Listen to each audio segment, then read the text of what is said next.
all my fellow Washington brethren and sisters. I am your man and resident Washington football team fan, Lou. Thank you for joining me here on the Washington Football Report. This is a very special Washington Football Report as we will be breaking down my 7-round Washington football team mock draft for the upcoming 2021 NFL draft. Washington has 8 picks in this draft. We'll go through each and every single selection that they make, how they got to those picks, and why. So before we get started, I want to knock out a couple of things. I apologize for those of you who listen to these. I forget that people sometimes don't watch, and a lot of the things that I do are set up visually, and I don't actually take care of the audio end. That is a big miss on my part. Epic fail on the recent mock draft that I uploaded. So let me let you know right now, that's not happening today. However, there will be a small pause after I announce the pick. You won't hear the name right then and there, but trust me, I'm going to announce the name of the pick and talk about it, so you don't have to look down at your screen if you're driving or you're in the gym or whatever the case may be. But I did want to take care of that off the top. Another thing I want to address really quickly, I don't know why I'm doing this, but because I do it every single year, but I'm going to do it anyway. The purpose of a mock draft, is it for the person who's creating the mock draft to input what they think is going to happen, okay, in terms of what I personally would do myself. The purpose of a mock draft is to do what you think the teams are going to do, okay? So people get upset about these, and it doesn't bother me. You know, people are tearing apart my mock draft, and that's fine. That's the purpose of a mock draft, to get people having a conversation. The thing that is funny to me is that I had a person, Louie T, I'm glad you're not the GM. Well, guess what? Duh, that's not what I would do, okay, at 19. It's what I think the team is going to do at 19. So with these selections, I'm giving you everything I think the team is going to do based off of knowledge that I've acquired and things that are out there for us to consume. I'm a very practical guy in my nature. So I need to see things, facts. I take all the information, I gather it, and then I spit out data, essentially. I spit out opinions based off of what I've been able to learn. So that's what these mock drafts are. Without any further ado, I don't need to talk your head off about that. Let's get into this Washington football team 7-round mock draft. And we start in the first round, 19th overall selection. And,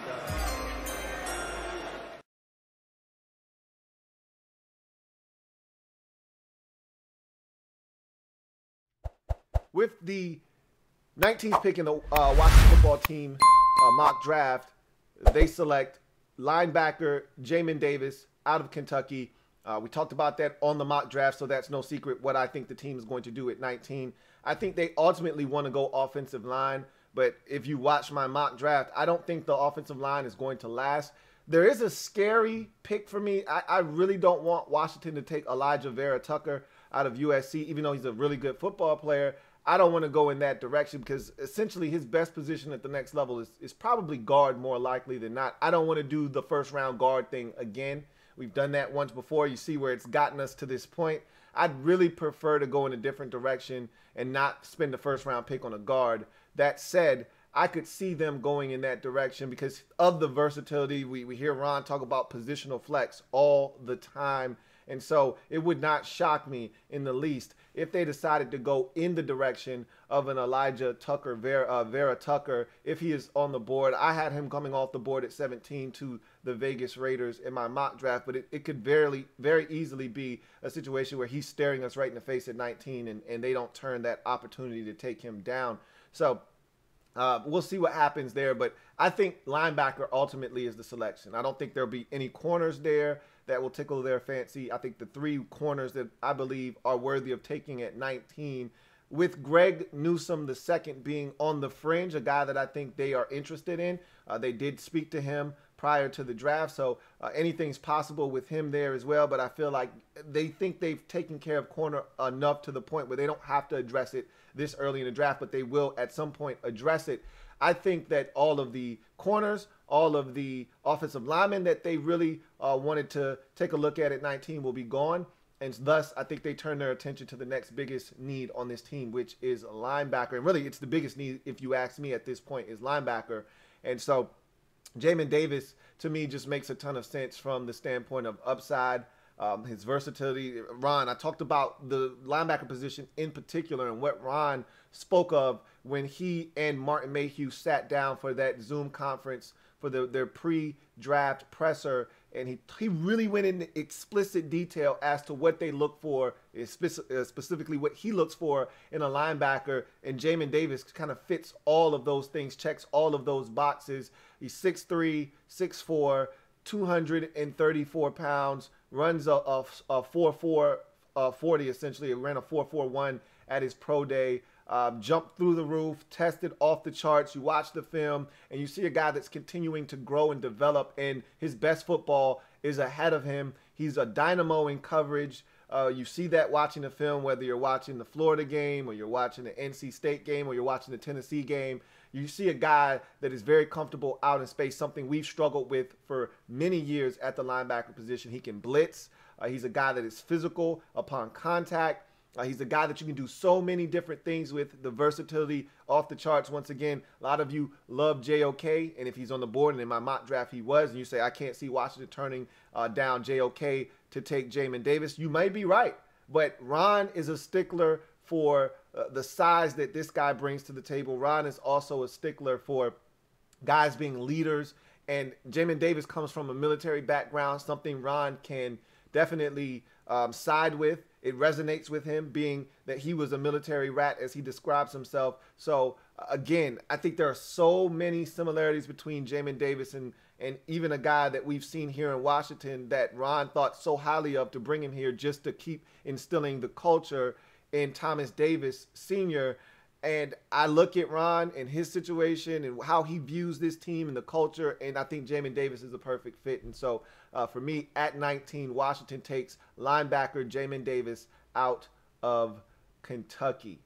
We move on to my second round selection for Washington, and it's really interesting. What I'm going to do, and I need you guys to follow along with these next two selections, because what I'm going to do is I'm going to give you the actual selection, and then I'm going to give you a replacement selection for that pick if that guy isn't available, what I think Washington may do as an alternative if the guy that they originally want to select here isn't here. I'm only going to do it for the next two picks because I think the next two picks are really interesting for Washington. I think they are interchangeable picks. They're going to get one or the other position, and so you're going to see exactly what I'm talking about. But in the second round, 51st overall, the Washington football team selects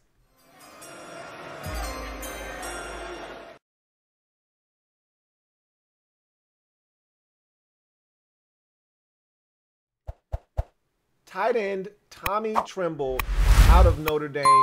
This is a guy that I think they would prefer to spend a third-round pick on. I honestly don't think he's going to be available in the third round. And if they're smart, they go ahead and take the time to spend the pick on him in the second round. I think if they want him bad enough, and I do think they want Tommy Tremble very badly because of his positional flex.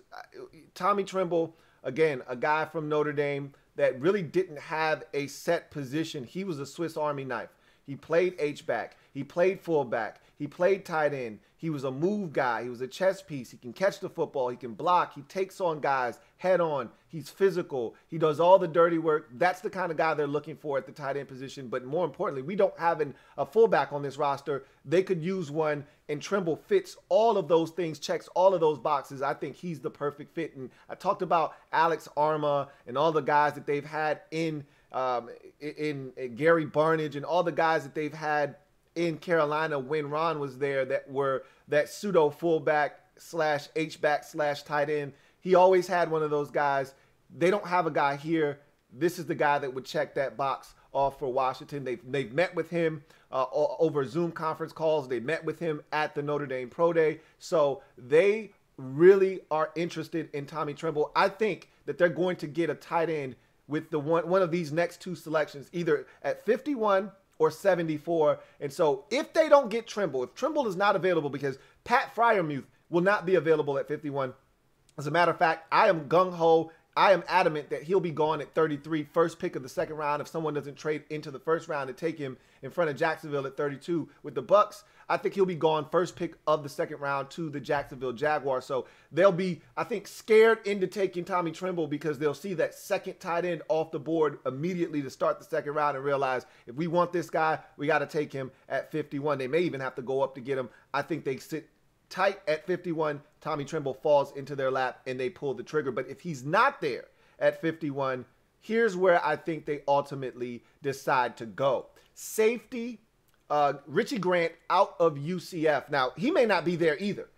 He more likely than not will be gone and Tremble will be available. But if it happens in the reverse order and Tremble's gone and Richie Grant is there, I think they go safety. I think they want to knock safety and tight end out in these next two picks. I think they get the linebacker position settled. I think they knock out tight end and then they go get the safety and they're done with that and they can start focusing their attention on other positions. And so I think that tight end is first and that's why I think the Tremble pick happens. If Tremble's not available, I think they then go Richie Grant. Another name that you should think about in this particular situation here at the safety position is Jamar Johnson out of Indiana, a really smart, instinctive safety that's physical, but he also isn't the greatest athlete in the world. He's a 4'6" guy, and so that's something that gives people pause, but he's a ball-hawking free safety. He's a guy that can make plays. He's a blitzer. He's physical. There's a lot of things to like. I don't love him as a tackler. However,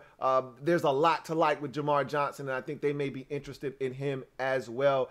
Trill Williams, cornerback slash safety out of Syracuse, another name to watch at this particular selection. A guy that gives you some positional flex, as Ron likes to talk about, can play corner, can play safety, can drop over the slot. I think he's a little stiff. I would prefer to go in a different direction, but I know they did interview him. They do like Trill Williams. That's another name to watch out for here at 51. But the pick is Tommy Tremble, tight end, Notre Dame, as we move on to the third round. Still in day 2 of the draft. 2 third-round selections. Here's the first of those 2.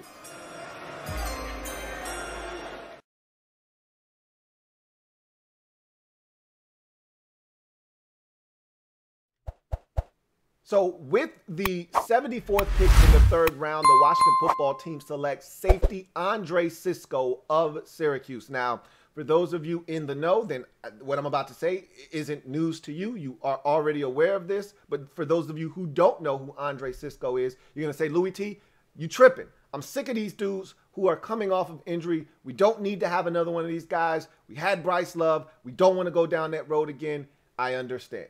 But Ron and Martin Mayhew made it abundantly clear that they're all about getting value in the draft.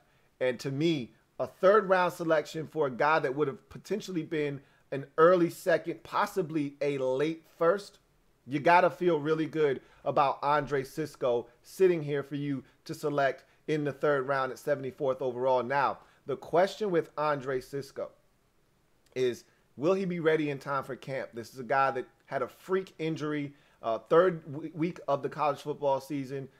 Pre-game, he's going up for a football. His teammate crashes into him. They're not paying attention. He's in the air. He tears his ACL. So missed the rest of the season. This guy is a ball hawk safety. 17 interceptions in his career in just 3 years. He had a season where he had 7. He had another season where he had 8. And he had another season this year where he started off with 2 before the injury. So this is a guy that can find the football. He takes risks, okay? So he's a feast or famine football player. Either he's making a big play or he might give up a big play. But you can quell that with players. You can kind of get a guy to understand, hey, we need you to stay deeper than the deepest, but also not pull the reins in so much that you take away their aggressive nature, because that's what you're looking for, a playmaker. And Andre Cisco is exactly that. He's a solid tackler, but his ball skills are off the charts. And so that's a guy that I think they look at with the injury situation. He's right now running around. He's not 100%, but he thinks he'll be there by the time training camp gets underway. So that's a guy to look out for. But if Andre Cisco is not available, or they took care of safety in the second round at 51, here's the name you should look at. Tight end Brevin Jordan, Miami, will be the third selection for Washington in this draft, 74th overall. If they take care of safety first, they're going to look to get the tight end position squared away with this pick. They've had an interview with Brevin Jordan. They're intrigued by Brevin Jordan. He's a name that you should keep in mind. I look at Brevin Jordan and I say this is an athlete. This is a guy with some upside, not quite the finished product you're looking for, not necessarily the Swiss Army knife that Tommy Tremble is, but with what we're starting to develop at the tight end position, if Sammis Reyes is what we think he's going to be, if Logan Thomas continues to do what he did last year, bringing in a guy like Brevin Jordan kind of completes the cipher at the tight end position, if you will. So I think they want to eliminate tight end as a need with these first two second and third picks if they can. If they can get it out of the way with Tommy Tremble in the second round, they will. If they don't and they go safety in the second round, then they'll come back and go tight end in the third round, 74th overall. And I think Brevin Jordan will be the selection. But we move on to our second of our two third-round selections, 82nd overall. Here's the selection for the Washington football team.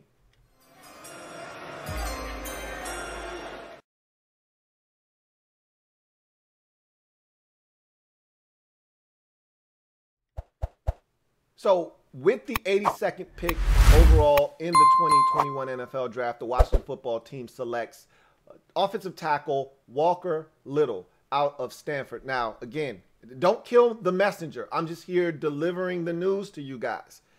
It's another guy coming off of an injury. Hold on. Before you try and murder me, because I know a lot of you are like, look, I'm sick of this shit. We don't want any more damaged goods. This is a guy that tore his ACL the second game of the 2019 season, okay? So he's fully healthy right now. Didn't play the remainder of the 2019 season, obviously, with the torn ACL. He opted out of the 2020 season, so he hasn't played football since 2019, but only one game in that season. So there is a bit of, come on, Louie T, what are you doing here? I talked about value.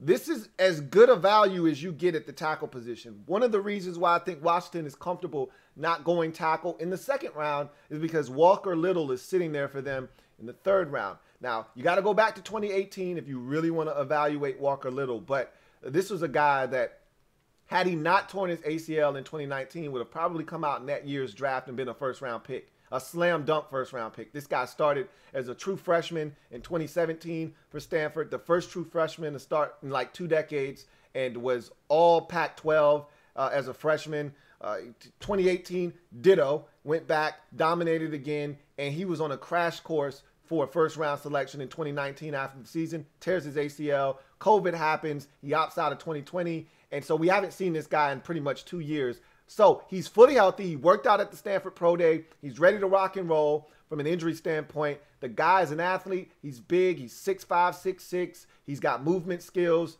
He's a guy that he doesn't generate a ton of movement in the run game. He's not a mauler, but in the pass game, he's a typewriter, keeps guys in front of him, and he does enough in the run game to be able to feel comfortable that he'll get the job done. Walker Little is a steal for Washington in the third round. Again, this is his first round talent you're getting in the third round. That's the kind of value they're looking for, and I think Walker Little is a guy that they're interested in and that they'll snatch up with the 82nd pick in the third round. So we move on to the fourth round, and this is where things start to get really interesting for the Washington football team. With the 124th pick in the 2021 NFL Draft, the Washington football team selects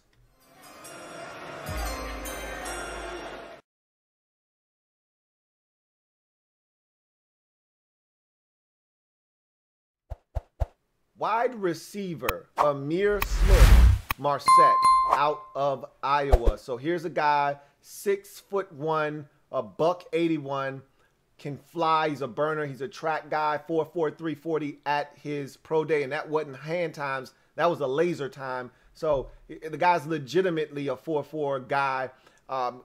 His numbers at Iowa don't excite you because that offense wasn't great. They didn't have the best quarterbacking. A lot of times he's got his defender beat by 2-3 steps. maybe 4 yards or so of separation, and then he's got to wait for the ball to come down. So this guy could have had a much better career had he had better quarterbacking, better balls to go and get. That said, he made a ton of big plays at Iowa, going up and getting the football. A lot of difference-making plays with the football in his hands. As his career developed at Iowa, they started to get it to him in a variety of ways. Jet sweeps, touch passes, things of that nature around the line of scrimmage, because he was such a dynamic athlete with the football in his hands. This guy is a dynamic route runner. He separates at the stem of routes. He's breaking dudes off. His routes are very, very sharp and crisp. Gives guys a lot of dandruff, a lot of head and shoulders, and gets vertical very quickly. And so this is a guy that they're looking to add. And when you look at all of the receivers that they've talked to leading up to this draft, it tells you that they want to add speed. They've talked to Amir Marsette. And I'm going to tell you why I think they talked to him in particular a little bit later on. But they talked to him. They talked to Kadarius Toney. They talked to Rondale Moore. All of these guys with speed in mind, okay? Speed! I think they are interested in a guy like Jalen Darden out of North Texas. All these guys, smaller, diminutive receivers, but offer you diverse speed options where you can move them around and get them the football in a multitude of different spots. I don't think Jalen Darden is a guy that they're looking at. He seems to be a bit of a, I shouldn't say that. And I won't say that because even though I saw him have a blow up on the sideline, he's a guy that is a difference maker. I think they're interested in him. If a guy like Amir Marsette is not available, I think they really like Amir Marsette. Now, here's one of the things you got to consider. We talk about culture all the time, and do guys fit? And I think the reason they wanted to talk to this guy via Zoom conference call and probably talk to him at his pro day as well is to get a better feel for who he is as a person. They know what he is as a player. They love him. And I think there are some things that they wanted to talk to him about. One of those things, he got a DUI for driving while intoxicated. That happened while he was at school. Also, he did a backflip into the end zone on a touchdown that he scored, hurt himself, and that was the play that ended his collegiate career. Not a serious injury or anything of the sort, but you get an ankle injury late in the season in a year where it's opt-out, you're not going to the playoffs, you just go ahead and say, all right, I'm going to get ready for the NFL draft. So that's something they're going to want to talk to him about. Maybe a little bit of maturity there, but nonetheless, this guy's a hell of a talent.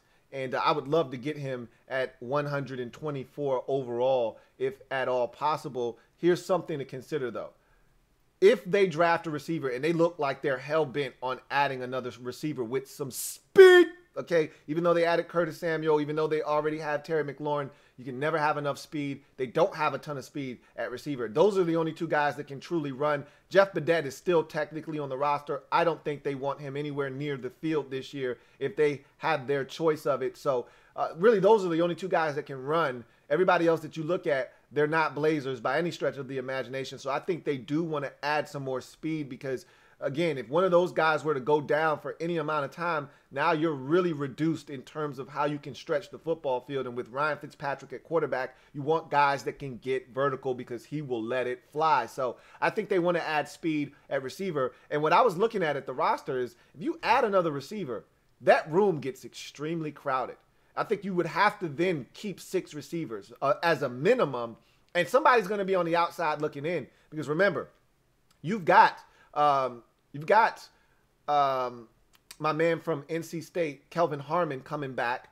They re-signed, they offered the tender to Cam Sims, which he signed, so he'll be back. You got AGG coming back on his second year. He's not going anywhere. For me, I think you've got 4 guys that are locks to make this football team, regardless of what happens, unless something unforeseen that I won't bring up, but you know exactly what I'm talking about, happens. There are 4 guys that are locks to make this football team. Terry McLaurin, all right, Curtis Samuel, Adam Humphries, and AGG. Those guys are locks. They're not cutting a second-round wide receiver or a second-year, fourth-round pick. They're not doing that. So for me, that's 4 guys. Then if you draft Amir Marsette in the 4th round, he's not getting cut. He's going to be on this team. That's 5. And now you're staring at Cam Sims and you're staring at Kelvin Harmon and you're saying, hey, y'all got to battle it out for one spot. I'm not mad at that. I'm not mad at it at all. but that's the reality of the situation. And that's if you keep 6. So it's interesting. The wide receiver position gets very, very interesting if at any point they draft a receiver 4th round or before. 5th round, 6th round, 7th round, those guys aren't guaranteed anything. You draft the 4th round guy, he's making your football team. So I think things could get really interesting at the wide receiver position if they draft a receiver at some point in this draft. But we move on to our next selection in this draft. Washington is in the 5th round.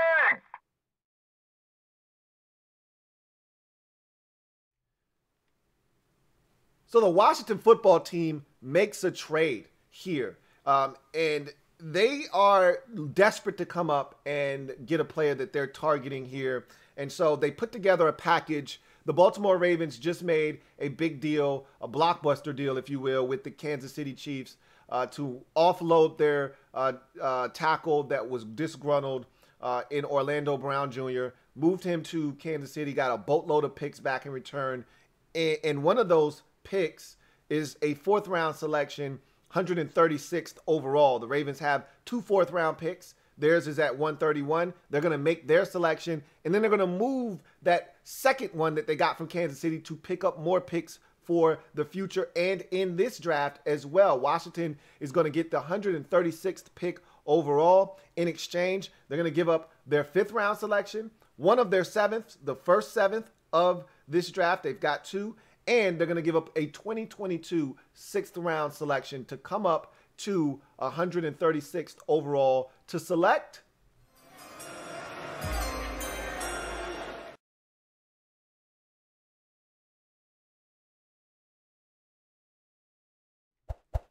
So with the 136th pick overall in the 4th round of the 2021 NFL Draft, the Washington football team selects cornerback or defensive back Shaun Wade from The Ohio State University. Now, if you've watched Shaun Wade film, you're thinking to yourself, if you watched it from 2020, this guy stinks. Why are they coming up to get him? Well, if you watch Shaun Wade in any other year but 2020, you're singing a different tune. This guy's a beast. In 19 and 18, as a freshman in 18, he jumps on the scene with all the talent that was on that football team in the secondary. He jumps on the scene, jumps in the slot, and has 4 interceptions and is a difference maker in that Ohio State secondary. 2019, he continues to man up the inside in the slot with all the talent that they have in the secondary. And so Jeff Okudah and all those guys. So he continues to play inside, continues to dominate. Plays a little bit of safety, plays some nickel, plays down in the box. He's a physical defender. He's lighting guys up. He's picking passes off. He's blitzing. He's doing everything. And you're looking at this guy, and he's got first-round talent written all over him. And if he had come out after the 2019 season, he'd have been a first-round pick. But he decided to go back. He wanted a chance to win a national championship, so he goes back. And then he says, you know what? While I'm here and all the guys that were stopping me from moving outside are gone, I got a chance to move my talents outside. So he did that in 2020, and he got his ass roasted, okay? He made his fair share of plays, but he got beat more times than he made plays against elite competition. And so I think everyone realizes he's not built for the outside, and that's fine. Not everybody is built for outside. And inside, to me, is just is harder, you know, just as hard, if not harder, than playing as a boundary corner. Either way, what he is able to bring to the table is something that NFL teams covet. They look for. We just signed Darryl Roberts, a corner, to fill the nickel void that we have, because I don't think they were very happy with Jimmy Moreland, and I wasn't all that pleased with Jimmy this past year either, because I don't think Jimmy's a nickel. I think Jimmy's a boundary corner. Either way, this is a guy that you bring in, and he quickly fills a void for you as a nickel. And we talk about positional flex all the time. Ron loves to talk about positional flex. Well, this is a guy that can play safety, inside, and outside. If you get in a pinch, he can go outside and play boundary corner. He can play the nickel for you,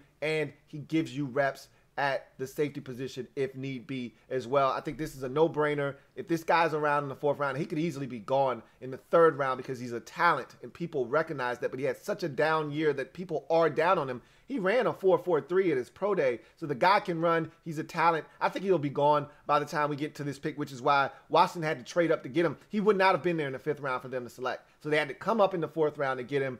I'd be excited if they were able to get their hands on Shaun Wade because I think they would immediately apply him inside at the nickel corner and get some reps from him at safety as well and move him around and really get the kind of player that they're missing inside in the slot. Shaun Wade, cornerback, defensive back out of the Ohio State University, is the pick at 136 as Washington trades up with the Baltimore Ravens to select cornerback Shaun Wade. We move on to the final selection in this draft. Remember, Washington does not have a 6th round pick. They traded that away last year. They had 2 7th rounders. We just gave one of those up in addition to the 5th rounder that we had. So now you go straight to the 7th round and the final pick in this draft for the Washington football team, which will be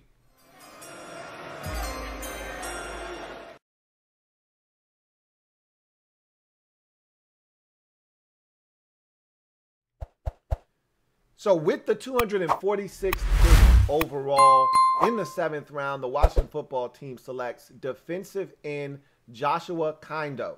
Now, here's a guy out of Florida State that was a 5-star recruit from the Baltimore area. Initially was going to go to Maryland. Initially had been recruited by Maryland, was set to go, had signed his letter of intent, and then decided that Maryland wasn't the right spot for him after they made a coaching change. So he ends up at Florida State. It ends up being a disaster for him. The program isn't good. And for whatever reason, injuries, the biggest one, he just didn't perform at the level that they were expecting. This guy was supposed to come in and continue the tradition that they had at Florida State of guys wreaking havoc off the edge. It started with Brian Burns. Then it went to Josh Sweat, who's now in the NFL with the Philadelphia Eagles. And then it was supposed to be Joshua Kindo, and they were supposed to continue to pass that torch down. And it just never came to fruition. Injuries have really stunted his growth. And then just simply him not being able to put it together. But the guy's got talent. He's 6'5". He's 270. He ran a 4.7 flat at his pro day, which is a phenomenal time for a guy his size. He's got an 82-inch wingspan. The guy's a talent. He's got a lot of raw ability. And what Washington showed me now, again, the guy that made the selections last year isn't currently here, but Ron had say-so. Let's not act like last year when Smith was making the selections, he was doing it isolated away from Ron Rivera, and Ron didn't have any input. Ron Rivera was helping him make those selections, and he was okaying all of those picks. And they took a guy in the 7th round last year out of NC State that I'm not the biggest fan of. I think they love James Smith-Williams, for those of you who are not familiar, who is the defensive end they took out of NC State last year. Same size, same physical makeup, athletic dynamo. Injuries were his downfall at NC State, but they took a chance on him. He stayed healthy this past year, and he actually did contribute for Washington. And the reason Ron liked him was because he offered positional flex. He could kick inside. He could play defensive end, and they used him in a multitude of ways.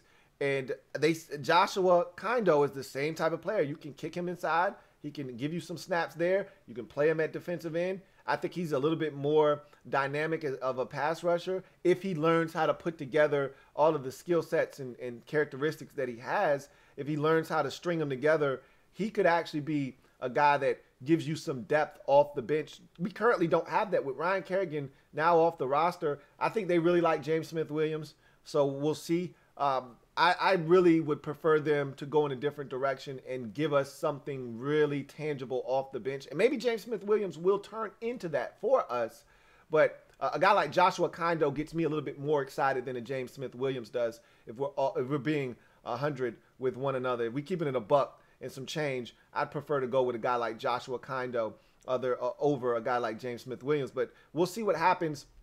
I think they're looking for a guy like this late in the draft. that can come in, potentially crack the roster. There's no guarantees to a 7th-round pick to make the football team, but I think they want to give a guy like this an opportunity to come in and show that he belongs on the 53-man roster, and if he can do that, then he'll be able to give us some rotational depth along the defensive line. Right now, James Smith-Williams is going to be hard to unseat because of his versatility, but I think they want to bring in another guy, and Joshua Kindo will be that guy late in this draft. Don't forget about Casey Toohill, a guy that they gave a lot of reps to at the end of the season. Remember, the running joke was, look, Casey Toohill is cool. I don't want to see him on the damn field over Chase Young or Montez Sweat. And there were times when we were getting our asses handed to us on the ground, and Casey Toohill and James Smith-Williams or Casey Toohill and Ryan Kerrigan are in the game, and we're getting our asses kicked in the run game. And you're like, what the hell is Casey Toohill doing in the damn game? So I would prefer not to see a ton of Casey Toohill. I would like to see someone else in there, and maybe that someone else is Florida State defensive end Joshua Kindo. So that essentially is the 7-round mock draft. Let's go ahead and recap very quickly what Washington did in this draft. So if you look at Washington, they came into this draft with 8 selections. They ultimately made 7. So you feel good about coming out with 7 brand new players. Because keep in mind, this roster, while there's still space on this roster for guys to make the football team and upgrade some positions, there's not a ton of roster spots available. So you don't want to draft 10 guys because there aren't 10 spots available on this football team. Now, competition is something that Ron Rivera and company has preached. More likely than not, we're keeping 3 quarterbacks. So you want to make sure that you draft enough guys so that you can keep those guys if you feel really good about them. And so 7 is a really good number. You know, to me, you don't ever want to come out of a draft with less than 7 players. But you don't want to, I'm not one of those get 12 guys like Seattle or Baltimore or Minnesota type teams where you come out of the draft with 12 new players. I'm not that guy because 12 is too much for me. You're not keeping 12 guys on your roster.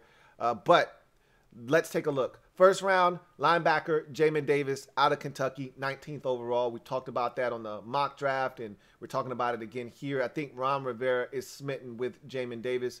Contrary to popular belief, I think even if JOK is on the board, I still think they go Jamin Davis. I could be wrong. I'd be happy with either one of those linebackers, to be honest with you. But I think Jamin Davis does offer a bit more upside. If you're looking for a guy that will be a more immediate impact, maybe that is JOK. But if you're looking for long-term dividends, I think Jamin Davis, with his size and his ability and his athletic attributes, I think he has a much higher upside than that of JOK. You go to the second round, 51st overall, tight end Tommy Tremble is the pick out of Notre Dame. They're looking for a Swiss Army knife tight end to complete their room. If Samus Reyes is what we think he is, if we continue to see the growth of Logan Thomas, Tommy Tremble will be the perfect addition to that tight end room to round out that group because he does everything. Round 3, we have 2 selections, the first of which safety Andre Cisco out of Syracuse with the 74th pick overall, coming off of an ACL tear, a guy that is a ball-hawking free safety, exactly what the doctor ordered for Washington's defense. We're lacking a playmaker back there to go get the football. Andre Cisco is exactly that, and if not for his injury, you're talking about a guy that's a fringe first-round pick, definitely a second. We're getting him in the 3rd. Feel like you're stealing there if you're able to get Andre Cisco, and he's healthy in the 3rd round. You double up in the 3rd round by selecting offensive tackle Walker Little, another guy coming off of injury. However, pause. The injury was in 2019. He then opted out of 2020, so the guy is perfectly healthy. He performed at his pro day, ran a 40, did all of the good stuff, jumped, all of that good stuff. So he's ready to go straight out of the packaging. When you get him, you open him up, and he's ready to go. This guy would have been a first-round pick had he not gotten injured in 2019. In 2019, he would have been a first-round pick. You're talking about an all Pac-12, all-American type tackle that you're getting in the 3rd round due to an injury that he sustained essentially 2 years ago. So I feel good about that. That's stealing. That's value in the 3rd round, and that's what Ron and Martin Mayhew have talked about, getting the most value out of these picks. That's what you do there in the 3rd round, getting a starting offensive tackle in the 3rd round. 82nd overall, Stanford tackle Walker little. We go to the 4th round. We've got a selection there. Wide receiver, Amir Marsette out of Iowa, 124th overall. Speedster, track guy, 4'4", 340, can run, can jump, can make plays, strong hands, does a lot of the dirty work, does everything you're looking for at the receiver position. High upside. I don't think he was maximized at Iowa. And so I think they see a guy that could come in and have a Terry McLaurin type of effect if they hit on this pick. And so I think that's a guy that they're really intrigued by. They talked to him pre-draft. I think they wanted to iron out some of the things that may have been some maturity issues in their mind. They talked to him. If they're comfortable, I think he's the pick in the 4th round. They come back into the 4th round, seeing that they have a need at nickel and looking for positional flex. They were sniffing around the safety position earlier. This is a defensive back, a guy that can play safety, can also play corner.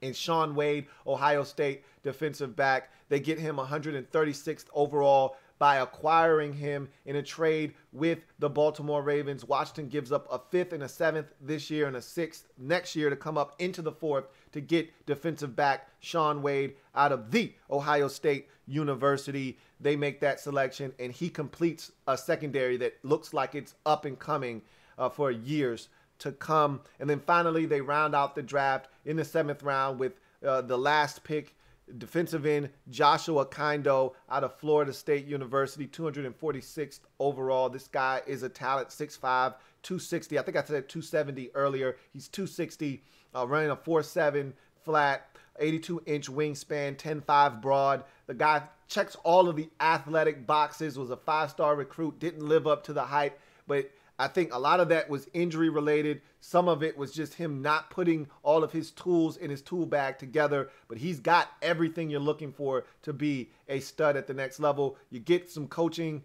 on this kid, and maybe he turns out to be a difference maker for you in a rotational sense along your defensive line. So that's going to do it for me, your man Louie T, in my 7-round mock draft. Tell me what you think. Leave your comments down below in the comment section of this video. Tell me what you think. If you've got other ideas, if you've got a 7-round mock, leave it in the comment section. I'd love to take a look at it because the draft is vastly approaching. I'd love to see if you guys may hit on a few picks with this football team moving forward. But so much intrigue around what this team is going to do at 19, but I think it's what they do thereafter that's going to be probably even more intriguing than anything else. So we'll see what happens with this football team. I am a Washington fan, etched in burgundy and gold. My Washington spirit will never die. Washington spirit will never fold. Until we meet again, hail to our beloved Washington football team. If you haven't already done so, please make sure that you do me a huge solid and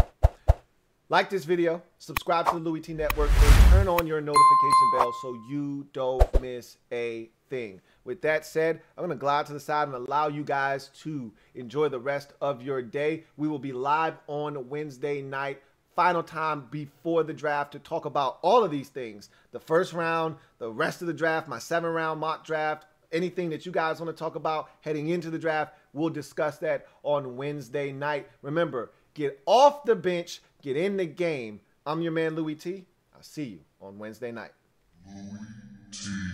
LouieTeeNetwork.